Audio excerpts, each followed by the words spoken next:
Alléluia. Shalom bien-aimés dans le Seigneur. J'espère que vous allez bien. Moi, je vais bien par la grâce de Dieu. Je viens aujourd'hui vers vous pour témoigner la grandeur, la gloire de Dieu et les merveilles que Yeshua Mashiach a fait pour moi et ma famille. Je vais d'abord prier pour remettre ce moment entre les mains de l'Éternel Dieu Tout-Puissant, si vous me le permettez. Père céleste, éternel, Dieu vivant, Dieu Tout-Puissant, mon âme te bénit et te glorifie. Père céleste, je te remercie de me permettre aujourd'hui de dire au monde entier ce que tu as fait pour moi. Tu le sais, Seigneur Jésus-Christ. Tu le sais, Saint-Esprit, je ne te remercierai jamais assez d'être avec moi, Père, d'avoir été avec moi depuis ma conception jusqu'à ce jour. Que toute la gloire, la louange, l'adoration, les honneurs et ma reconnaissance te reviennent à toi et à toi seul. Père éternel, Dieu Tout-Puissant, au nom de Jésus-Christ de Nazareth. Amen. Je m'appelle Michelle Marlise. Je suis camerounaise. Je suis issue d'une famille polygamique.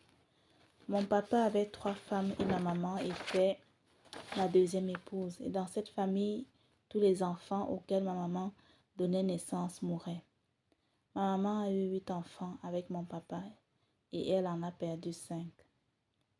Comme ma maman ne faisait que perdre les enfants, elle avait déjà perdu 3. Elle a menacé la famille paternelle. En fait, elle s'était confiée à une personne qui était très proche d'elle de la famille de mon papa.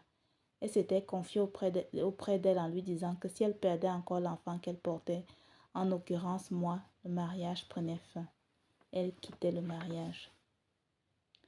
Toute ma famille paternelle s'était ainsi mobilisée. Tout un village a été convoqué. Ils ont procédé aux rites, aux coutumes, aux sacrifices, même des animaux. Et pendant ces rituels, les paroles avaient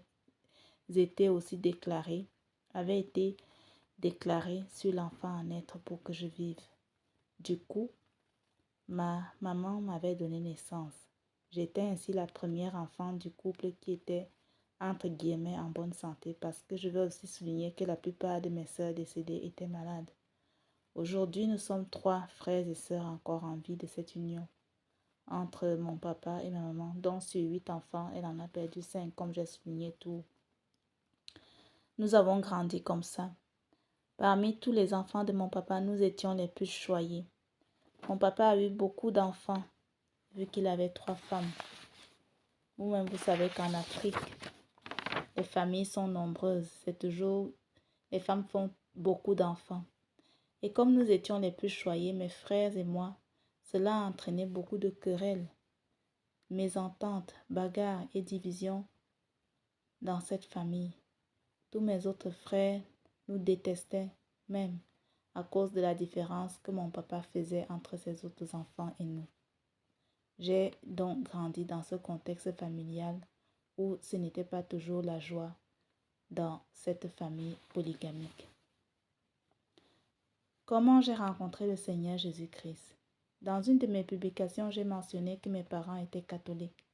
Maman fervente pratiquante et mon papa qui se rendait occasionnellement à l'église, mais la famille de mon papa, c'était aussi des catholiques. Le Seigneur a commencé à m'attirer à lui quand j'ai quitté le domicile de mes parents pour poursuivre mes études. Là-bas, j'avais des amis qui priaient tout le temps et qui allaient à l'église régulièrement.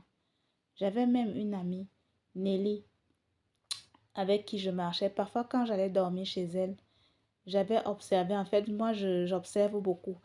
Nelly ne pouvait rien faire sans prier et quand elle priait, tout le monde la connaissait déjà dans cette école privée où j'étais. Tout le monde la connaissait et quand on la voyait, tout le monde disait « Attention, ma soeur va prier » et tout le monde se moquait d'elle. Même moi, je riais, excusez-moi. Même moi, je riais. J'avais aussi d'autres personnes qui venaient avec le Nouveau Testament à l'Uni pour me prêcher la parole. Et j'ai toujours tout fait pour éviter. Élisabeth qui venait me prêcher la parole, pourtant Dieu n'est pas un Dieu de hasard. Cela faisait déjà depuis le Cameroun que le Seigneur me cherchait, qu'il me tendait les bras. Mais j'ai décliné son appel.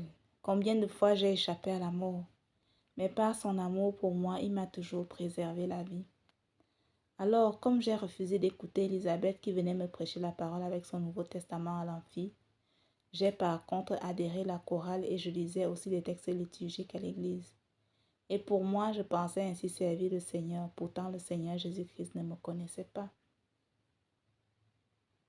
Quand je voulais émigrer ici en Europe, j'avais fait une demande au Seigneur suivie d'un vœu. Je lui ai dit que si mon voyage réussissait, je lui ai dit que si mon voyage réussissait, j'allais aider les personnes démunies. Le Seigneur a exaucé ma demande et mon voyage s'était bien passé.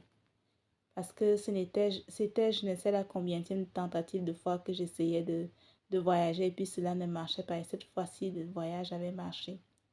Une fois arrivée ici, j'ai abandonné le Seigneur et ce n'est qu'à la naissance de mon deuxième enfant que j'ai eu à cœur de revenir auprès de Dieu pour lui dire merci pour tous ses bienfaits.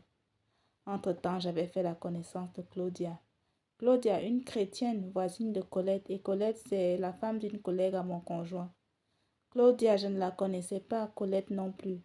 Et c'était par hasard qu'on s'était croisés. En fait, Colette et moi, on avait l'habitude de se rendre visite. Et ce jour-là, j'ai été rendre visite à Colette un matin. Et c'est en me raccompagnant que Claudia nous a croisés. Elle est venue vers nous, elle nous a salués et a essayé de nous évangéliser. Et Colette et moi, nous lui avons tout de suite dit que nous n'étions pas intéressés. À vrai dire, je pensais que Claudia était une témoin de Jéhovah. Quelques jours plus tard, j'étais sur le chemin du retour chez moi et Claudia venait vers moi. En fait, moi, je descendais pour rentrer chez moi et elle montait, elle partait où elle allait. Et puis, on s'est arrêté, on s'est salué. Elle s'est dirigée vers moi, on s'est salué. Elle m'a dit qu'elle coordonnait, elle dirigeait un groupe de prière, MIP. MIP, en fait, c'est les Mothers in Prayer. C'est un groupe de prière qui rassemble des mamans qui prient pour leurs enfants, des mamans qui prient aussi pour le cercle scolaire, en fait. C'est-à-dire tous les élèves, tous les enseignants, tous les parents, en fait, tous les acteurs qui gravitent autour du cercle scolaire. Elle m'a dit que je me sentais libre de venir au pas et qu'il y avait aussi 2 autres dames catholiques qui priaient avec elle et que la prière, c'était tous les mercredis matins. Ainsi, j'ai accepté son invitation. C'est Claudia qui dirigeait la prière. J'ai tout de suite remarqué que la manière de prier n'était pas tout à fait la même. On commençait par la louange, l'adoration.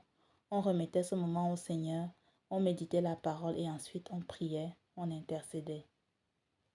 De ce groupe de femmes, j'étais la seule qui n'était pas détentrice d'une Bible et cela m'avait aussi beaucoup marqué. Du coup, Claudia m'avait donné une petite Bible version Semeur. Quand je rentrais chez moi, je reméditais les passages que nous avions partagés ensemble. Parce que, je ne sais pas, j'avais une soif de connaître Dieu. J'étais tellement attirée. J'avais une soif que moi-même, je ne m'expliquais pas. Je voulais connaître Dieu et du coup, j'étais tout le temps dans les Saintes Écritures. Je louais le Seigneur, j'adorais, je lisais ma Bible, je méditais la parole. Merci de m'avoir écouté, bien-aimé. Je reviendrai vers vous pour la suite. Soyez bénis. Shalom, shalom.